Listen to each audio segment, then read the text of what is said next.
Olá, tudo bem? Meu grupo é composto por eu, Adria de Oliveira Nicolau, pelo Igor Arantes Lima, pela Laura Cecília Peixoto, e falamos um pouco sobre as mudanças climáticas, as causas, os efeitos e também as suas consequências. Começando introduzindo um pouco sobre o assunto, as mudanças climáticas são as alterações a longo prazo nos padrões climáticos globais, incluindo também, o aumento da temperatura média da Terra, as mudanças nas precipitações, nas chuvas e a frequência de eventos climáticos extremos. E elas são amplamente atribuídas na atividade antrópica, atividade humana, especialmente devido à queima de combustão fóssil, desmatamento e práticas extensivas agrícolas. E quais são as causas das mudanças climáticas? São as emissões de gases de efeito estufa, como CO2, o metano, os óxidos de nitrogênio, e todos eles originados, pela queima de combustíveis fósseis, como o carvão, o petróleo, o gás natural. Também efeitos sobre o desmatamento, um exemplo disso. Porque, a remoção de árvores reduz a quantidade de CO2 absorvido pelas plantas e também altera o ciclo do carbono. E o que é o efeito estufa? É o excesso de gases. A intensificação do efeito estufa causa o aquecimento global, o aumento da temperatura média da Terra e modificações no padrão climático, de chuva, essas coisas tudo. E os gases de efeito estufa, o CO2, o metano e o vapor d'água, formam uma capa que retém o calor do planeta. E quais que são essas consequências, na mudança climática? Temos aí, como já falamos, o aquecimento global, que é a elevação, da temperatura, o aumento de temperaturas extremos, como onda de calor. Também temos os eventos climáticos extremos, que são mais frequentes e intensos, como os furacões, as secas, as enchentes, e também impactos na biodiversidade, como a perda de habitat, por exemplo. Falando aí também um pouco sobre a nossa área, também temos impacto na agricultura, que pode ocorrer, a alteração no ciclo de cultivo, as secas prolongadas, também os aumentos das pragas e doenças, e isso influencia diretamente no nosso ramo. E aqui, o que nós temos, de tratados internacionais sobre o meio ambiente? Temos o Protocolo de Quioto, de 1997, que estabeleceu metas na redução de emissão de gás de efeito estufa, para o país envolvido. Introduziu também mecanismos como o Mecanismo de Desenvolvimento Limpo, que é o MDL. E também temos o Acordo de Paris, que a meta global é limitar o aumento da temperatura média global bem abaixo de 2 graus Celsius, preferentemente a 1,5 graus Celsius por aí, em relação aos níveis da pré-indústria.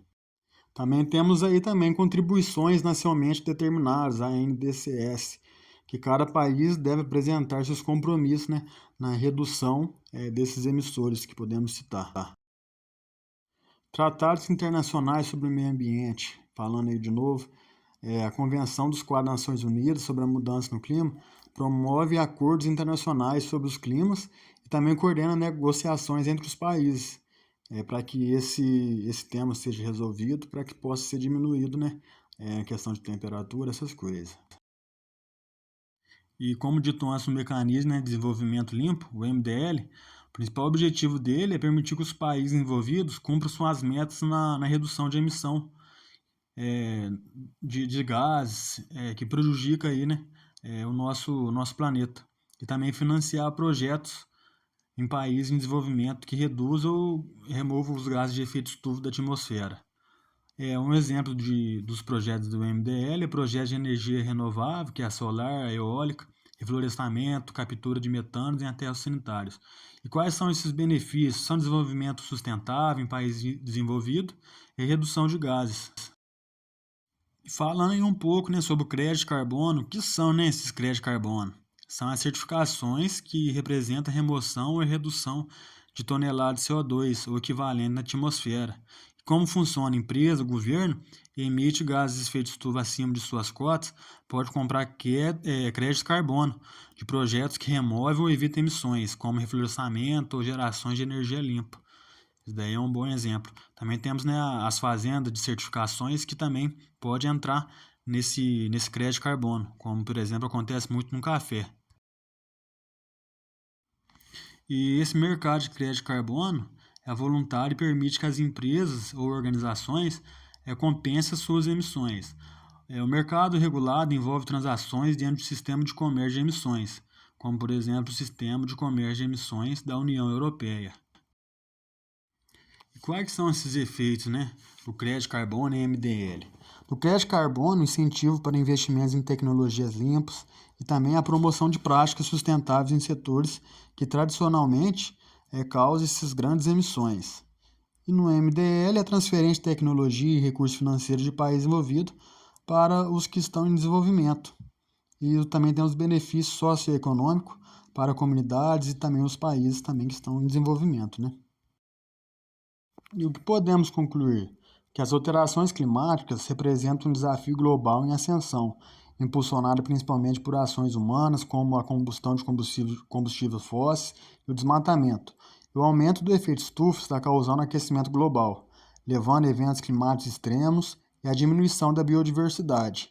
Acordos internacionais, como o Acordo de Paris, visam atenuar essas alterações através de projetos de diminuição de emissores. Por outro lado, instrumentos como o crédito carbono e o MDL estimulam a implementação de práticas tecnológicas e investimento em tecnologia de baixo carbono.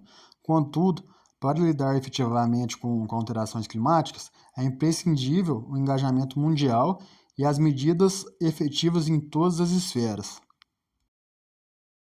Aqui estão algumas referências nossas que usamos e muito obrigado aí por assistir até o final.